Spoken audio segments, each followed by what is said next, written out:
The worst sound I've ever heard in my musical career is probably Rob Thomas's solo albums. After that, it's this right here. That is the sound of a direct and electric guitar. It doesn't matter how awesome the electric guitar is, like this Ernie Ball St. Vincent, I can't get over the fact of that dry, kind of lifeless feel that you get when you go DI. Now, most of my gigs that I've ever played are with an acoustic guitar.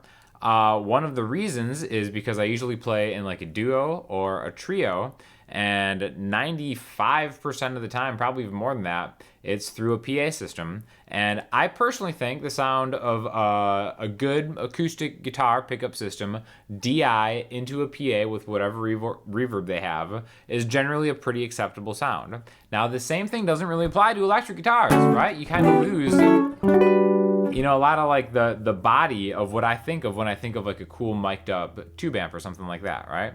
So we're gonna go over my pedal board today and just kind of what I think a perfect small pedal board is and kind of why I chose the pedals that I chose. And let's just get right into it because I want to start maybe doing a little bit more perhaps live looping stuff once I actually get back and start playing gigs again. I think I might want to incorporate a little bit more of the electric guitar into it because I just think there's so much potential with it. The playability is generally better on electric guitars, etc., etc. There's a lot of reasons, but let's get to the pedal board and talk about it. So this is it right here, very small. You will see 5 pedals, okay? The whole reason I started this is because Ernie Ball sent me their power supply. It's awesome. It's actually on the bottom side here. It is the Ernie Ball Volt. It is the perfect thing here. It is not Velcroed in here. It just magically fits right inside here. 300 milliamps each of isolated power goes into this, all right? For instance, let me show you the old pedal supply that I used to use. This guy right here, this is a rock board by Warwick Power Pit. Great power supply, fantastic, but guess what? It's actually thicker than the pedal board itself. So I'd have to actually set it up next to the pedal board, and it just was not a clean look. Again, Ernie Ball sent me their Volt, and that inspired me to totally redesign my entire pedal board, and I'm super happy that I did. Again, it just fits right under there. You may be like, well, why don't you just daisy chain a bunch of pedals together? That's what I used to do, but that always ended up introducing like a bunch of noise into my signal. So that's why isolated power supply, I think, is a must if you're working with multiple pedals at the same time, right? So we're gonna go through all of these pedals one by one, and then maybe a little bit of a combination thing, okay? So again, the worst sound in the world.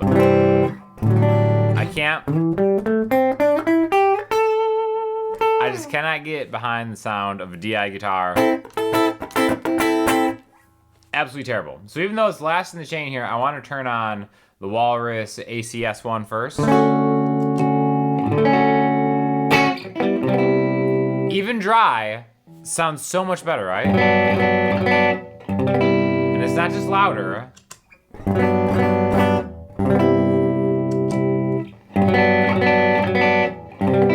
can hear a little bit of a breakup the way I have it set right now.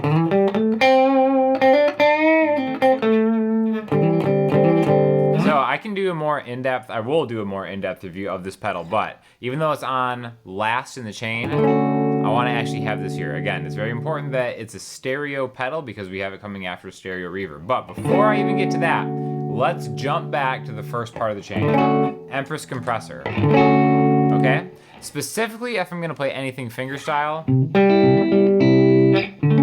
a compressor is key.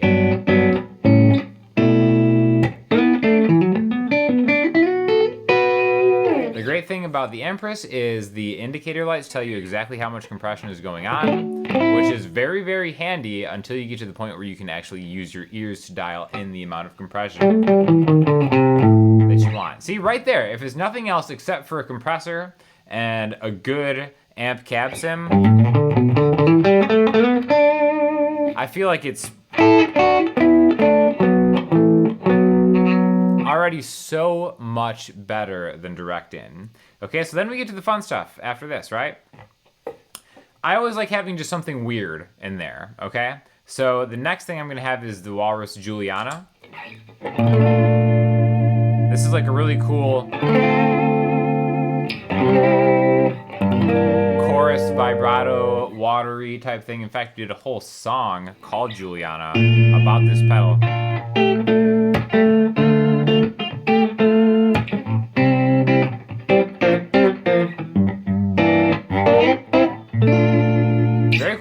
lo-fi stuff if you're into that type of thing. Again, I just like having something weird there, right? After that, we've got a delay. So I'm gonna keep just the cab on and then go through the rest from one at a time. Walrus Arp-87. Such a cool delay, right? You can have a couple different types. There's 4 different programmable ones. They have a lo-fi one. Again, I like the lo-fi one a lot, but they're digital, or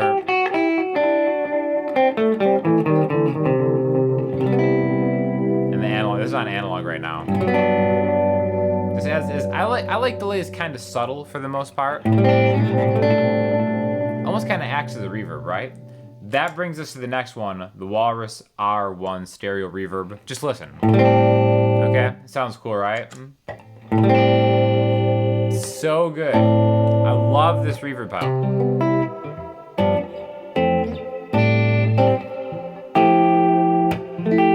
Everything just sounds so beautiful in it. I was a big fan of the slow pedal that they made, but honestly, this R1 has replaced the slow on my board just because, especially going direct in or to a PA, if you have the capability of doing a stereo reverb, I definitely strongly recommend taking it. It just sounds great. I'll probably do another video just on the R1 too, coming up soon. But to me, so this is mixes at like 10, 11 o'clock. Again, you can really put it like 3 o'clock with the compressor into it.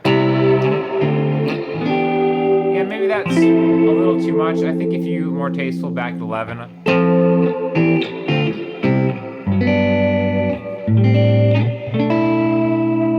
Again, I really think that sounds very faithful to a well-recorded amp.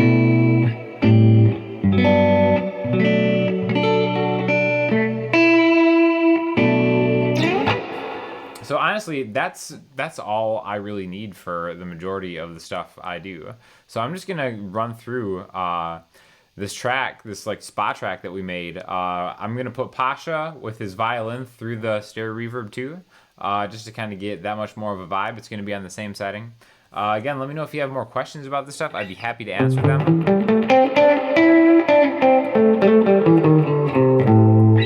I really love the sound of this pedal board, and that Ernie ball volt powers are great. Like I said, I've had daisy chain pedals and stuff that just add a lot of noise.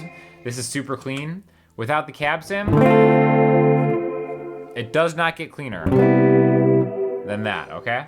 Again, the cab sim actually adds a little bit of dirt to it that gives it that actual amped sound, right?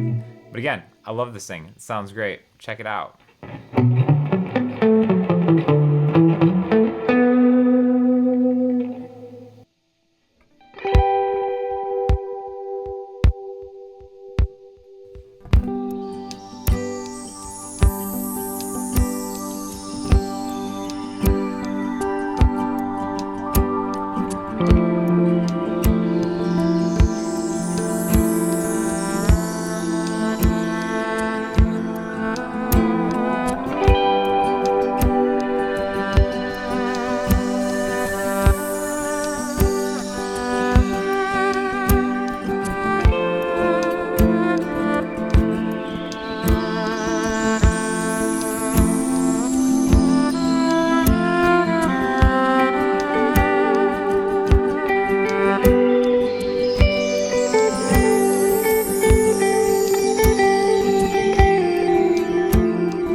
just want to say thanks again to Ernie Ball for sending me a lot of this stuff. Also, same with Walrus Audio.